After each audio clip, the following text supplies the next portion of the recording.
എല്ലാവർക്കും ഒരു പുതിയ വീഡിയോയിലേക്ക് സ്വാഗതം. ഇപ്പോൾ തായ്ലൻഡ് എയർപോർട്ടിനകത്താണുള്ളത് കേട്ടോ. ഇവിടെ നിന്ന് ഞങ്ങൾ വിയറ്റ്നാമിലേക്ക് പോവാണ്. അപ്പോൾ ഇനി കാണാൻ പോകുന്നത് നാളെ മുതൽ വിയറ്റ്നാമിലെ കാഴ്ചകളാണ്. ഫ്ലൈറ്റ് എത്തിയിട്ടുണ്ട്. ഭയങ്കര എയർപോർട്ടാണ് കേട്ടോ. ഒത്തിരി ഗേറ്റുകളുണ്ട് കേട്ടോ. രണ്ട് സൈഡിലും ഗേറ്റാണ്.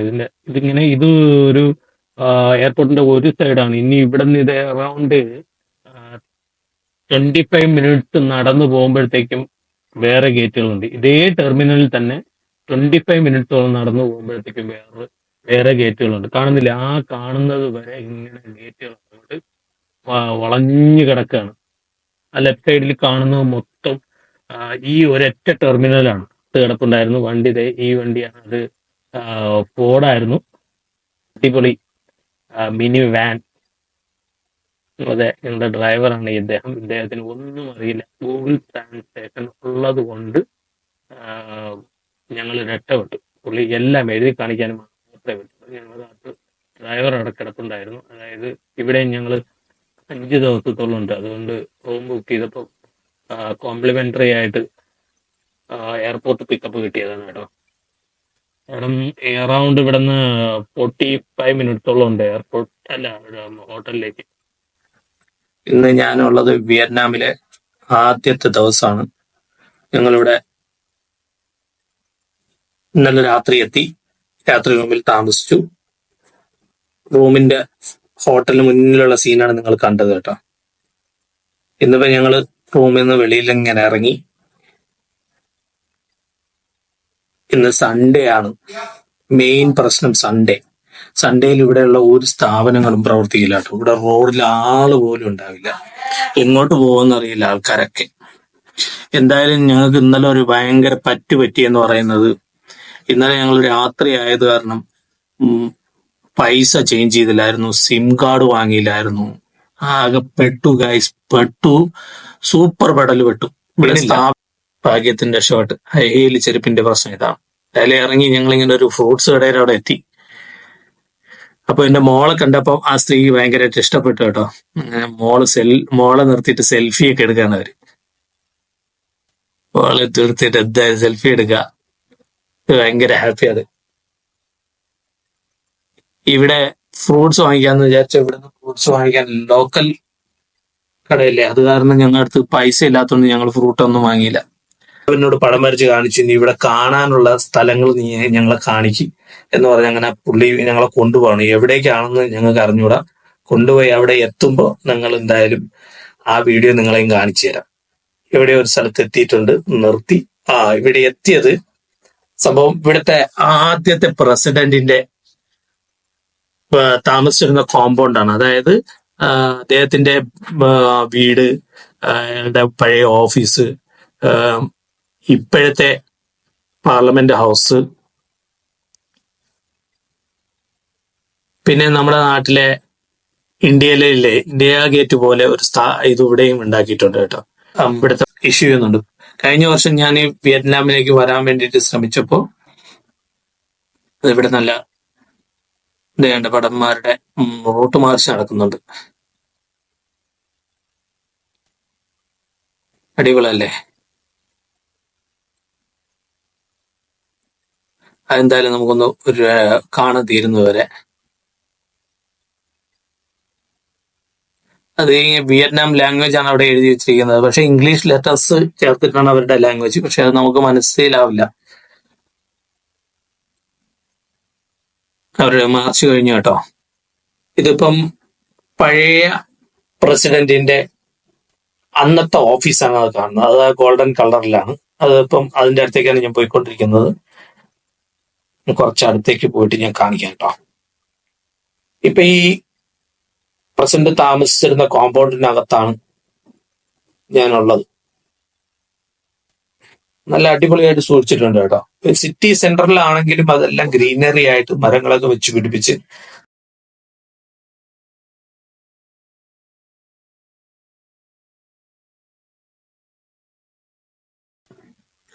ഗൈസ്, അകത്തേക്ക് പോകാൻ പറ്റില്ല കേട്ടോ. അവിടെ സെക്യൂരിറ്റി ഉണ്ട്. അത് കാരണം അകത്തേക്ക് പോകാൻ പറ്റില്ല. എന്തായാലും നമുക്ക് അപ്പുറത്തൂടെ എങ്ങനെ കറങ്ങി വരാൻ പറ്റുമോ എന്ന് നോക്കാം. ഇവിടുന്ന് ലെഫ്റ്റിലേക്കാണ് പോകാൻ പറയുന്നത്.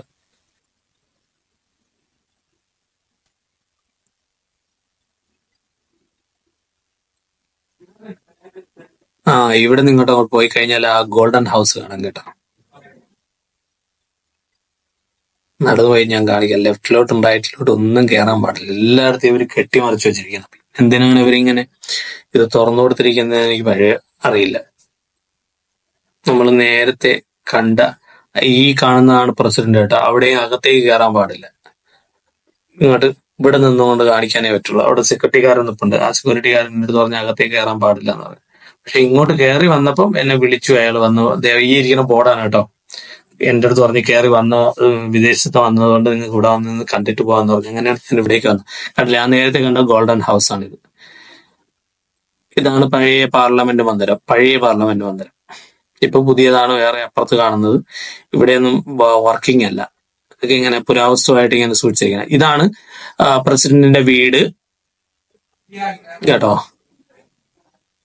മേളത്തെ നിലയിലാണ് പുള്ളി താമസിച്ചിരുന്നതും റീഡ് ചെയ്തിരുന്നത്. റീഡിംഗ് റൂമൊക്കെ അവിടെ ഉണ്ട്. എത്ര സിമ്പിൾ ആയിട്ടാണല്ലേ ഒരു പ്രസിഡന്റ് ഒക്കെ താമസിച്ചിരുന്നു നോക്കിയേ.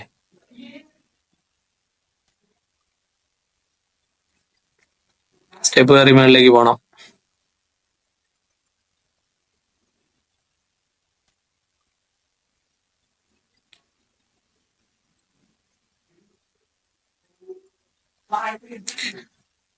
ഇതാണ് പുള്ളിയുടെ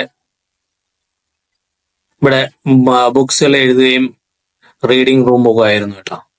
അവിടെ ഉണ്ടായിരുന്ന റീഡിംഗ് റൂം. അത് പകലും പുള്ളി ഉപയോഗിക്കായിരുന്നെന്ന് എനിക്ക് തോന്നുന്നത്. അത് കഴിഞ്ഞിട്ട് ഇവിടെ രാത്രി ഉറങ്ങുന്നതിന് മുമ്പ് വായിക്കുകയും ഇതൊക്കെ ചെയ്യാം. പുള്ളിയുടെ ബെഡൊക്കെ അവിടെ കാണാം. അന്ന് ഉപയോഗിച്ചിരുന്ന ആ ബെഡൊക്കെ അവിടെ വൃത്തിയായി സൂക്ഷിച്ചിട്ടുണ്ട്. എന്തായാലും ഇതുകൊണ്ട് താഴേക്ക് ഇറങ്ങി എന്തായാലും ഇനി ഇവിടെ ഒരു പാർക്ക് പോലെ ഇങ്ങനെ ഉണ്ട്. ഈ പാർക്കിൽ കൂടെ ഇങ്ങനെ ബാക്കി ഇവിടെ എങ്ങും പ്രവേശനമില്ല കേട്ടോ. അത് എങ്ങോട്ട് പോയാലും അവിടെ ഇങ്ങനെ ബ്ലോക്ക് ചെയ്തിരിക്കുകയാണ്. എന്തായാലും സിറ്റി സെന്ററിൽ എത്തി നമ്മള്. സൺഡേ ആയിട്ടും ഇവിടെ ഒന്നും തിരക്ക് കാണുന്നില്ല. ഇപ്പൊ ഇവിടെയുള്ള ആൾക്കാരൊക്കെ എവിടെ പോയെന്ന് ഒന്നും മനസ്സിലാവുന്നില്ല. ഒരു തിരക്കും അങ്ങോട്ട് ഫീൽ ചെയ്യുന്നില്ല. എന്നാലും വാഹനങ്ങളെ കൊണ്ടുള്ള തിരക്കുണ്ട്. ഇവിടെ ബൈക്ക് ടാക്സി ഉണ്ട് കേട്ടോ. ബൈക്ക് ടാക്സി അവൈലബിൾ ആണ് ഇവിടെ. അങ്ങനെ എന്നൊക്കെ പറഞ്ഞിട്ട് കുറെ ഇത് ഓൺലൈൻ ടാക്സി കമ്പനീസ് ഉണ്ട്. ഇപ്പൊ വിയറ്റ്നാമിലെ 3-ാമത്തെ ദിവസമാണ് കേട്ടോ. ഇവിടെ നിന്ന് ടിക്കറ്റ് എടുക്കണം. അകത്തേക്ക് കയറി ഉടനെ ഇവിടെ ടിക്കറ്റ് എടുക്കാനുള്ള ടിക്കറ്റ് കൗണ്ടർ ഉണ്ട്. ആ കാണുന്നതാണ് ടിക്കറ്റ് കൗണ്ടർ. 15 വയസ്സ് വരെയുള്ള കുട്ടികൾക്ക് ടിക്കറ്റ് എടുക്കണ്ട കേട്ടോ.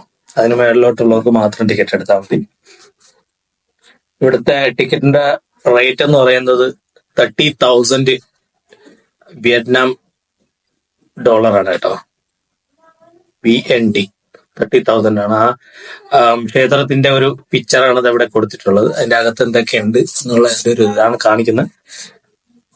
ഇവിടെ നിന്നാണ് നമ്മൾ ടിക്കറ്റ് എടുക്കേണ്ടത്. ടിക്കറ്റ് എടുത്ത് ഒരു ബ്രിഡ്ജ് ഉണ്ട്. ആ ബ്രിഡ്ജ് ക്രോസ് ചെയ്ത് അപ്പുറത്തേക്ക് പോകണം. ഇതൊരു ചെറിയൊരു ഐലൻഡ് ആണ് കേട്ടോ. ഒരപ്പം ഇവിടെ ഇരുന്നിട്ടൊരു കുട്ടികളെ കളിപ്പിക്കാനുള്ള ഒരു ഫിസിൽ വിൽക്കുകയാണ്. എന്തായാലും ഞങ്ങൾ തിരിച്ചു വന്നിട്ട് വാങ്ങാന്ന് വിചാരിച്ചു. അതിങ്ങനെ കിളികളുടെ ശബ്ദം ഇങ്ങനെ കേൾപ്പിച്ചോണ്ടിരിക്കുക അങ്കിള്.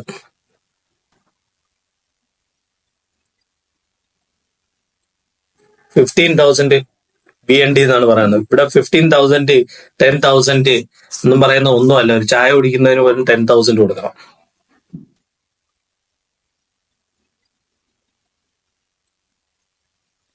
എന്തായാലും ആമയെ കാണാൻ വേണ്ടിയിട്ട് നമുക്ക് പുറപ്പെടാം. ഇത് അവിടെ നിന്ന് ഒരു ഗേറ്റ് കഴിഞ്ഞു. ഇവിടെ ഒരു ഗേറ്റ് ഉണ്ട്. ഈ ഗേറ്റ് കയറിയാണ് അകത്തേക്ക് പോകാന്. ഇത് 1967 കാലത്ത് ജീവിച്ചിരുന്ന ഒരു ആമയുടെ ബിംബമാണ് ഇവിടെ ഉള്ളത്. ഒത്തിരി ആൾക്കാരുണ്ട് കേട്ടോ കാണാനായിട്ട്. എന്തായിരിക്കും അവിടുത്തെ അവസ്ഥയെന്ന് നമുക്ക് അങ്ങോട്ട് പോയാൽ മാത്രമല്ലേ അറിയാവൂ. അതിനകത്ത് പോയി കയറിയിട്ട് നോക്കാം. സുഹൃത്തുക്കളെ, എനിക്ക് ജലദോഷമുണ്ട്. അത് കാരണം സംസാരിക്കുമ്പോൾ ഭയങ്കര പ്രശ്നമുണ്ട്. സംസാരം കുറച്ച് ബുദ്ധിമുട്ടുണ്ട്. പതർച്ചയുണ്ട് കേട്ടോ. ഇവിടെ ഈ ക്ഷേത്രത്തിനെ കുറിച്ച് വളരെ വിശാലമായിട്ട് ഒരു ഇൻസ്ട്രക്ഷൻ അവിടെ കൊടുത്തിട്ടുണ്ട്. ആ ഇൻസ്ട്രക്ഷൻ ഒക്കെ വായിച്ചു നോക്കി നമ്മൾ അകത്തേക്ക് കയറി. ഒരു ചെറിയൊരു ക്ഷേത്രമാണ് കേട്ടോ. കുറച്ചുള്ള ഐലൻഡ് എന്ന് പറയുന്നത് ചെറിയൊരു ഐലൻഡാണ്. എനിക്ക് തോന്നുന്ന ഒരു 10-30 സെന്റിന്റെ സ്ഥലത്തിന്റെ അത്ര വിസ്തീർണമേ ഉള്ളൂ. കൂടുതലായിട്ടൊന്നുമില്ല. ഉള്ള വിസ്തീർണത്തിലാണ് അവരിങ്ങനെ ഇത് ഈ ഒരു അമ്പലം മൊത്തം അതിനകത്ത് ചെയ്തിരിക്കുന്നത്. ആമ ഇങ്ങനെ സ്റ്റഫ് ചെയ്ത് വെച്ചിരിക്കുകയാണ്. ഗൈസ്, ഇവിടെ 2 ആമയുണ്ടെന്ന് ഞാൻ പറഞ്ഞല്ലോ. ആ ആമയിൽ ആദ്യത്തെ ആമ നമ്മൾ കയറുമ്പോൾ റൈറ്റ് സൈഡിൽ കാണുന്ന ആ ആമയ്ക്ക് 250 കിലോഗ്രാം വെയിറ്റ് ഉണ്ട്. അതിന്റെ ഷെല്ലിന്റെ നീളം എന്ന് പറയുന്നത് 2.1 മീറ്റർ നീളമാണ്. 1.2 മീറ്റർ വീതിയുണ്ട്. അതവിടെ എഴുതി വെച്ചിരിക്കുന്നതാണ് കേട്ടോ. പിന്നെ രണ്ടാമതുണ്ടായിരുന്ന ആമ എന്ന് പറയുമ്പോൾ 2016 മരിച്ചത്. അതിന്റെ വെയിറ്റ് എന്ന് പറയുന്നത് 169 കിലോ വെയിറ്റും 1.85 മീറ്റർ നീളവും 1.8 മീറ്റർ വീതിയുമുള്ള ഷെല്ല് ആണ് കേട്ടോ അത്. ഇത് ജർമ്മനിന്ന് സ്റ്റഫ് ചെയ്ത് കൊണ്ടുവന്നതാണ്. ഇത് അവിടുത്തെ സാങ്കേതിക വിദ്യ ഉപയോഗിച്ചിട്ട് സ്റ്റഫ് ചെയ്തതാണ് കേട്ടോ.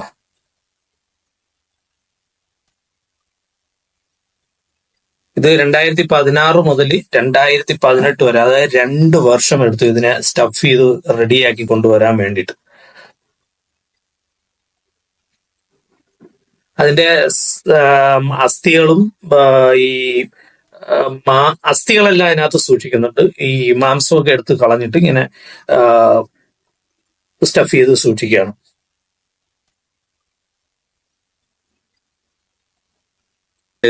അവരിങ്ങനെ വരുന്നുണ്ടല്ലോ, അവരെ കയ്യിൽ കുറെ എന്തോ പേപ്പേഴ്സ് പോലെ തോന്നുന്നുണ്ട്. അത് മൊത്തം അവരെ കയ്യിലിരിക്കുന്നത് ഡോളർ, വിയറ്റ്നാം പൈസ, ഇതിന്റെയൊക്കെ കോപ്പിയാണ്, ഫോട്ടോ കോപ്പി. ഇത് മൊത്തം അവരിങ്ങനെ തീയിലിട്ട് ചുട്ട് കരിക്കുകയാണ്. ഇത് ഞാൻ കുറെ നേരം ഇങ്ങനെ നോക്കി നിന്ന്. ഞാൻ എന്നിട്ട് അവരുടെ അടുത്ത് ചോദിച്ചു. അവര് ഫുള്ളായിട്ട് അത് കത്തിച്ച് കരിച്ച് കളഞ്ഞിട്ടേ അവിടുന്ന് പോകുന്നുള്ളൂ. അതായത് ഫുള്ള് കത്തിച്ചിട്ട് അത് കുത്തി ഇളക്കി പിന്നെയും അതിനെ കരിക്കുകയാണ്. എന്തിനാണെന്ന് ഞാൻ അവരുടെ അടുത്ത് ഇങ്ങനെ ചോദിച്ചപ്പോഴത്തേക്ക് അവര് പറയുന്നതെന്ന് പറഞ്ഞാല്, അവർക്ക് ചോദിച്ചിട്ട് പറയാനുള്ള ഇതൊന്നുമില്ല. പക്ഷെ നമ്മള് മൊത്തം കുറച്ചു നേരം അവിടെ വെയിറ്റ് ചെയ്താൽ അവർ ഫ്രീ ആയാലേ ചോദിക്കാൻ പറ്റുള്ളൂ.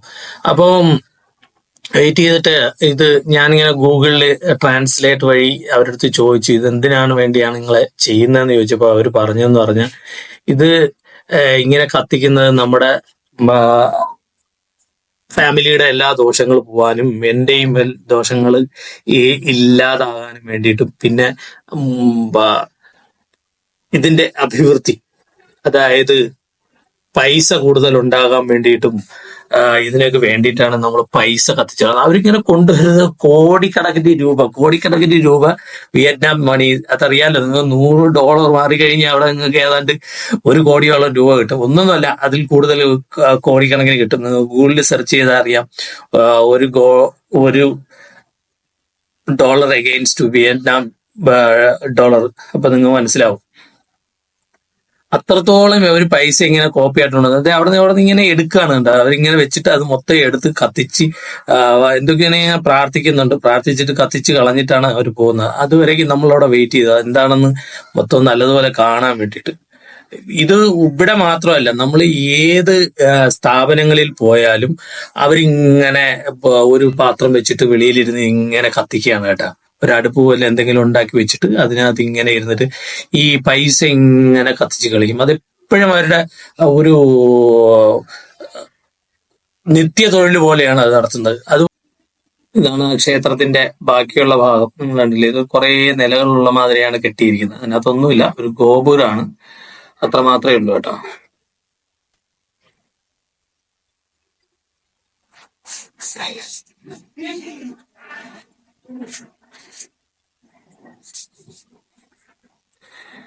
ഇത്രയേ ഉള്ളൂ ഈ ക്ഷേത്രത്തിന്റെ സെറ്റപ്പ്. നിങ്ങൾ കണ്ടല്ലേ, ഇതൊരു ചെറിയ സ്ഥലത്താണ് ഇത് ഉള്ളതെല്ലാം കൂടി ചേർത്ത്. ഇവിടുത്തെ ഇത് കണ്ടില്ലേ, ഈ ഫുട്പാത്തിൽ കൂടെ ഇങ്ങനെ സ്കൂട്ടറുകളും ബൈക്കും ഒക്കെ ഓടിച്ചു കൊണ്ട അത് ബസ്സും അല്ലാത്ത സംഭവം. അടിപൊളി ബസ്. ഹായ്. രണ്ട് ബലൂൺ കിട്ടി. കണ്ടോ ഇവിടെ ഓഫർ ഉണ്ട്. സെയിൽ 99K, 99 രൂപയ്ക്ക് മുതൽ ഡ്രസ് ഉണ്ടെന്നാണ് എഴുതിയത്. ഇവിടെയും 70% ബ്ലാക്ക് ഫ്രൈഡേ. ഇവിടെ സ്ട്രീറ്റ് ഫുഡ് ആവശ്യം പോലെ ഉണ്ടാക്കുകയാണ്. എല്ലാം പൊരിച്ച സാധനങ്ങളാണ്, ഒന്നും ചുട്ടതില്ല കേട്ടോ. ഈ പൊരിക്കല് മാത്രമാണ് ഇവിടെ പൊരിച്ച് ഇങ്ങനെ കൊടുക്കുന്നത്, അല്ലാതെ വേറെ ഒരു സാധനം ഇവിടെ ഇല്ല. അവിടെ പൊരിച്ചുണ്ട്, തൊട്ടടുത്ത് ഇവിടെയും പൊരിക്കുന്നുണ്ട്. അവിടെ നിന്ന് അയാൾക്കൊന്നും എഴുതി കാണിച്ചിട്ട് അവിടെ മനസ്സിലാവുന്നില്ല. അങ്ങനെയാണ് ഇവിടേക്ക് വന്നത്. ഇവിടെ ഞങ്ങൾ വന്ന് ആ ലേഡിയെ നമ്മൾ എഴുതി കാണിച്ച് കൊടുത്തു ഗൂഗിളില്. പക്ഷെ ലേഡിക്ക് നോക്കാൻ സമയം കിട്ടില്ല. തൊട്ടടുത്തുള്ള ഈ നിൽക്കുന്ന പയ്യനോട്, അവർക്കൊന്നും ഇംഗ്ലീഷ് അറിയില്ല, അവരെല്ലാം പഠിക്കുന്ന ആൾക്കാരാണ് കേട്ടോ. അവരിങ്ങനെ എടുത്ത് തരുന്നുണ്ട് ഫ്രൈ, പക്ഷെ നമ്മളത് വാങ്ങിച്ചില്ല. നമുക്കൊരു സംശയം, അത് പിഗ് ആണെന്ന് ഒരു സംശയം. അപ്പോ ചിക്കൻ ആണെന്ന് തോന്നുന്നില്ല. ചിക്കൻ കണ്ടിട്ട് ആ ഒരു സെറ്റപ്പിലല്ലല്ലോ ചിക്കൻ ഉണ്ടാവുക. ഇത് മാവിലും കണ്ട് മുക്കി പൊരിച്ചതാണ് കേട്ടോ. ഇവിടെ ഒന്നും ഞാൻ പറഞ്ഞിരുന്നില്ലേ, അതുപോലെ ചുടുന്ന പരിപാടിയില്ല, എല്ലാം ഫ്രൈ ആണ്, ഡീപ് ഫ്രൈ. ആൾക്കാർ ഇങ്ങനെ ശരിക്കും നിന്ന് തിന്നുന്നുണ്ട്. അവരിങ്ങനെ കെച്ചപ്പിലേക്ക് മുക്കി കഴിക്കുന്നുണ്ട്. ഞങ്ങള് അവരോട് ഗൂഗിൾ ട്രാൻസ്ലേറ്റ് ചെയ്ത് ചോദിച്ചു കേട്ടോ അതെ. അപ്പോ അയാൾ പറഞ്ഞു അത് പിഗ് ആണെന്ന്. അപ്പൊ നമ്മളോടൊന്നുമില്ല, അവിടെ ഓടി രക്ഷപ്പെട്ടു. ചിക്കൻ എന്ന് പറയുന്ന സാധനമില്ല, ചിക്കനും ബീഫും അങ്ങനെ ഒന്നും ഇല്ല കേട്ടോ, എല്ലാം പിഗാണ്. എന്തായാലും അവിടെ നമ്മൾ ഓടി രക്ഷപ്പെട്ടു. ഇവിടെ അവസാനം ഞങ്ങള് ഒരു ബനാന ഫ്രൈ ഉണ്ടാക്കുന്ന ഒരു സ്ഥലത്തേക്ക് എത്തി. ഇത് ഫ്രഷ് ആയിട്ട് ബനാന ഫ്രൈ ഉണ്ടാക്കുന്നുണ്ട്. ചെറിയ ബനാന ഫ്രൈ ആക്കുന്ന ഒരു വിധം നിങ്ങൾ കണ്ടോ? അടിപൊളി സീനായത് എന്തായാലും, സൂപ്പർ. ബനാന അതിനകത്ത് ഒരു പ്ലാസ്റ്റിക് പേപ്പർ പൊതിഞ്ഞ് അതിനകത്ത് പ്രസ് ചെയ്യുന്ന ആ ഒരു ചെറിയൊരു ഇതിനകത്ത് വെച്ചു. വീണ്ടും പ്രസ് ചെയ്തു വയ്ക്കാണ്ട് ഇത്രയും നീളത്തിലാക്കി ബനാന. ഒരു നേന്ത്രപ്പഴത്തിനെക്കാളും നീളത്തില് ആ ഒരു ചെറുപഴം ആള് പ്രസ് ചെയ്ത് ലൈറ്റായിട്ട് ഇങ്ങനെ എടുത്തു. എന്നിട്ട് അതിനകത്ത് മാവ് ഫില്ല് ചെയ്യുന്നുണ്ട്. അതിൻ്റെ ഈ എണ്ണയ്ക്കകത്ത് വളരെ ഡീപ് ഫ്രൈ ആണ്, ആ എണ്ണയ്ക്കകത്തേക്ക് ഇടുകയാണ്. എന്തായാലും ഇത് നിങ്ങളുടെ കൺമുന്നിൽ തന്നെ ഉണ്ടാക്കുന്ന കാരണം ഞങ്ങൾ വാങ്ങാൻ തീരുമാനിച്ചു. അതിനകത്തേക്ക് ഇട്ട് ഞങ്ങൾ ഒരെണ്ണം വാങ്ങി. എന്തായാലും കവറിലിട്ട് അളിയൻ നമുക്ക് തന്ന്, ആ കവറിൽ പിടിച്ച് ഇങ്ങനെ തിന്നാനാ പറഞ്ഞ കേട്ടോ. ആ ഇരിക്കുന്നതും ബനാന മാവില് കുക്കി പൊരിച്ചു വെച്ചിരിക്കുക. പക്ഷെ അത് നമ്മൾ കാണാത്തതുകൊണ്ട് ഞങ്ങൾ അത് കഴിച്ചില്ല. ഇനി ബനാനയാണോ വേറെ എന്തെങ്കിലും ആണോ എന്നൊന്നും അറിയില്ല. എന്തായാലും ചോദിച്ചപ്പോ അയാൾ പറഞ്ഞ അതും ബനാന തന്നെയാണ്. ബനാന അടിപൊളിയായിട്ട് ഉണ്ടാക്കി കേട്ടോ, വളരെ നൈസായിട്ട്. അതിങ്ങനെ പ്ലാസ്റ്റിക്കിൽ വെച്ച് പരത്തി അതിനകത്ത് മാവ് ഒഴിച്ച് അതിനൊരു ചെറിയൊരു അച്ച് കണക്ക് പുള്ളിയുടെ കയ്യിലുണ്ട്. അതിങ്ങനെ നിവം എണ്ണയിലേക്ക് കമഴ്ത്തും. എണ്ണയിൽ കിടക്കുന്ന ഫ്രൈ എടുത്തു കഴിഞ്ഞാൽ അതിനകത്തേക്ക് കമഴ്ത്തും. അങ്ങനെ നോക്കിയാൽ സൈഡ് ചരിച്ച് ഈ എങ്ങനെ ഇട്ട് കൊടുക്കുക, കറക്റ്റ് അതിനകത്തേക്ക് വീഴുന്നത്. അത് ഒടിഞ്ഞു പോകുന്നൊന്നുമില്ല, അത്രയും നൈസാണ്. എന്നിട്ട് പോലും അത് ഒടിഞ്ഞു പോകുന്നില്ല. ഞങ്ങള് ഇന്ന് രാത്രി ബനാന ഫ്രൈ വാങ്ങിച്ച് കഴിക്കാൻ തീരുമാനിച്ചു. വേറെ ഒന്നും കിട്ടിയില്ല എന്ന് പറയുന്ന റോഡ് മൊത്തം പിഗാണ് കേട്ടോ. ഇത് ഞങ്ങളുടെ ഹോട്ടലിന്റെ റൂമിൽ നിന്നുള്ള ഹനോയി സിറ്റിയുടെ സീനറിയാണ് കേട്ടോ. ഇത് വലിയ സിറ്റിയാണ് ഹനോയി എന്ന് പറയുന്നത്. കണ്ടില്ലേ, ആവശ്യം പോലെ വലിയ വലിയ ബിൽഡിങ്ങുകൾ ഉണ്ട്. ഞങ്ങൾ താമസിക്കുന്ന ഹോട്ടലിന്റെ മുമ്പിലുള്ള ചെറിയ തടാകമാണ് കേട്ടോ. തടാകത്തിന്റെ ഒരു കരയിലാണ് നമ്മൾ താമസിക്കുന്നത്, മറ്റൊരു കരയാണ് ഈ കാണുന്നത്. നിറയെ മരങ്ങളുണ്ട് കേട്ടോ. എന്ത് മരങ്ങളാണെന്ന് പറഞ്ഞു കഴിഞ്ഞാൽ പാല, നമ്മുടെ നാട്ടിലെ പാല പൂത്ത് നിൽക്കുന്നുണ്ട്, പാലയാണത്, ആലമരം. ഇപ്പൊ നമ്മുടെ നാട്ടിലൊന്നും കാണാനില്ലെന്ന് തോന്നുന്നു. നല്ല സീനറിയാണ് ഇവിടെ നിന്ന് ഇങ്ങനെ നോക്കാൻ. റോഡിലിങ്ങനെ നടന്നു വരുമ്പോ പകൽ സമയത്ത് നോക്കിയാൽ ചിപ്പി അല്ലെങ്കിൽ കല്ലുമ്പയൊക്കെ ഇതേവരത്തെ അവിടെ ഇരുന്ന് വൃത്തിയാക്കുന്നുണ്ട്. ഇനിയിപ്പോ എന്താണ് അത് എന്ന് നോക്കിയിട്ട് പോവാം. വൃത്തിയാക്കി എന്ത് ചെയ്യും എന്ന് നോക്കട്ടെ. രണ്ടളിയന്മാർ ഇങ്ങനെ ബൈക്ക് വിൽക്കാൻ വേണ്ടിയിട്ട് അതിന്റെ സെയിലിന് വേണ്ടി ഇങ്ങനെ ഇരിക്കുക. നമ്മുടെ നാട്ടിലേക്ക് ഉണ്ടല്ലോ ഈ പരിപാടി. വലിയ ഹാപ്പി ആയിട്ട് ആളിങ്ങനെ ഇരുന്ന് അത് വൃത്തിയാക്കാൻ കേട്ടാ. എന്താണ് നോക്കാം, പച്ചയ്ക്ക് അതിനെ പൊളിച്ചെടുക്കാൻ. നമ്മളെ നാട്ടിലൊന്നും പച്ചയ്ക്ക് പൊളിക്കാറില്ലല്ലോ, അതിനെ വേവിച്ചിട്ടല്ലേ പൊളിച്ചെടുക്കുക.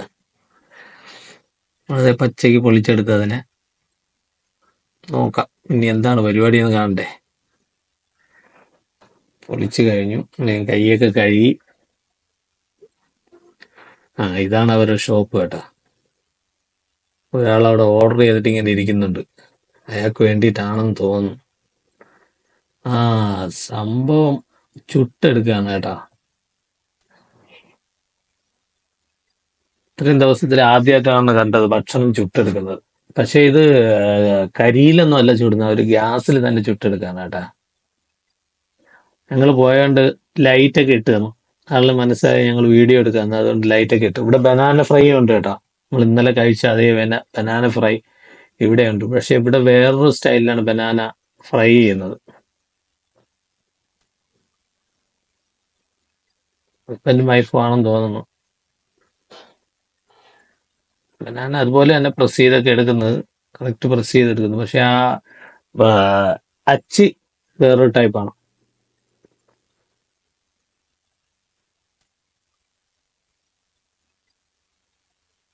കണ്ടില്ലേ, സ്പൂൺ കൊണ്ട് ഇങ്ങനെ തൊട്ട് തൊട്ട് വയ്ക്കുകയാണ് അതിന് മാവ്.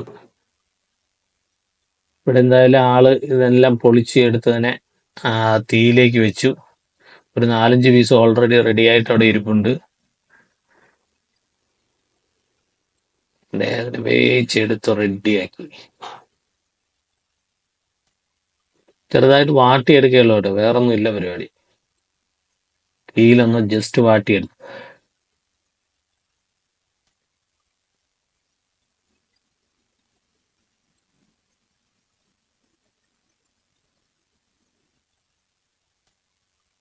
എന്തായാലും ഞങ്ങൾ ഒരു ബനാന ഫ്രൈ വാങ്ങിക്കാൻ തീരുമാനിച്ചു.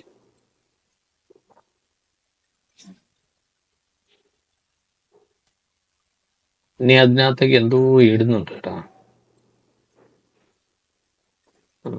കോൺഫ്ലെക്സ് ആണെന്ന് തോന്നുന്നു. എന്താണെന്ന് എങ്ങനെ ചോദിച്ചു മനസ്സിലാക്കും? ചോദിച്ചു മനസ്സിലാക്കാനെന്നുള്ള ഒരു ഗതിയില്ല എന്ന് പറഞ്ഞ പിന്നെ എല്ലാം എഴുതി കാണിക്കേണ്ടി വരും. അത് കാരണം ഞങ്ങളൊന്നും ചോദിച്ചില്ല. മനസ്സിലായി ഇത് കോൺഫ്ലെക്സ് ആണെന്ന്.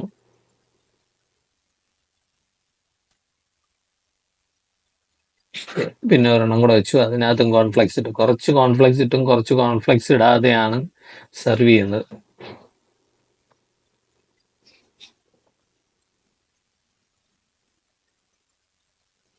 വിത്ത് സ്പൂൺ, പിന്നെ ഒരു സോസ് ഒഴിക്കാനുള്ള ഒരു ചെറിയൊരു പാത്രം. ആൾ ഓർഡർ ചെയ്തിട്ട് റെഡി ആയിട്ട് ഇവിടെ ഇരിക്കുകയായിരുന്നു. അയാൾക്ക് കൊടുത്തു. ഇപ്പൊ എന്തായാലും അയാൾ സോസൊക്കെ എടുത്ത് മണപ്പിച്ച് നോക്കി കഴിക്കാനുള്ള പുറപ്പാടിലാണ്. ടിഷ്യൂ ഒക്കെ ഉണ്ട് കേട്ടോ. ഇവിടെ ഒരു കാര്യമുള്ളതെന്ന് പറഞ്ഞാൽ എല്ലാവരുടെടുത്തും ഐഫോണാണ്. ഐഫോൺ അല്ലാതെ വേറൊരു ഫോണില്ല കേട്ടോ. വേറെ ഒരു ഫോണും ഇവിടെ ഒന്നും ഞങ്ങൾ കണ്ടില്ല. ഒരു സ്ഥലത്തും ഒരുവിധ പരസ്യം പോലും ഇല്ല. ഏത് ഷോപ്പിൽ കയറിയാലും ഇത് തന്നെ, ഐഫോൺ.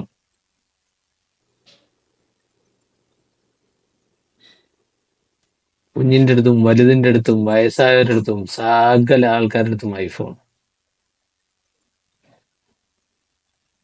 അവിടെ നിന്ന് നടന്നു കുറച്ചങ്ങോട്ട് മുന്നോട്ട് പോയപ്പോഴത്തേക്ക് ഒരു അമ്മച്ചി ഇങ്ങനെ ഇതേ നോക്കിയാൽ നമ്മുടെ നാട്ടിലെ സാധനങ്ങൾ, കൂവക്കിഴങ്ങ്, ചെറുവള്ളിക്കിഴങ്ങ്, ചീനിക്കിഴങ്ങ്, കോൺഫ്ലെക്സ്, കോണ്, അതായത് കോൺഫ്ലെക്സ് അല്ല കോണ്, ഇതെല്ലാം ഇങ്ങനെ വിൽക്കുക. നാടൻ മുട്ട. അപ്പം മോൾക്ക് മുട്ട കഴിക്കണമെന്ന് പറഞ്ഞാൽ അങ്ങനെ നിങ്ങൾ മുട്ട വാങ്ങിയ കേട്ടോ, അവിച്ച മുട്ട. എല്ലാ സാധനങ്ങളും ഇവിടെ ഇങ്ങനെ വെച്ച് വെക്കുക. അടുത്തതേ ഒരു 3-4 സെക്യൂരിറ്റികളെല്ലാം കൂടി ചേർന്ന് ഹുക്ക വലിക്കുകയാണ്. ജസ്റ്റ് സീന് നമുക്ക് കാണിച്ചു തന്നത് ഹുക്ക വലിക്കുന്നത്. ഇങ്ങനെ ഒരു മുളംകുഴലിനകത്ത് ഒരു എന്തോ ഫിറ്റ് ചെയ്ത് അതിനകത്താണ് ഇവര് വലിക്കുന്നത്. ഒരു ജയിലിന്റെ കഥയാണ് മൊത്തത്തിൽ. അതായത് 1858 ഫ്രഞ്ച് കോളനി ആയിരുന്നു വിയറ്റ്നാം. വിയറ്റ്നാം, ലാവോസ്, കംബോഡിയ ഇതെല്ലാം ഫ്രഞ്ചിന്റെ കോളനിയായിരുന്നു.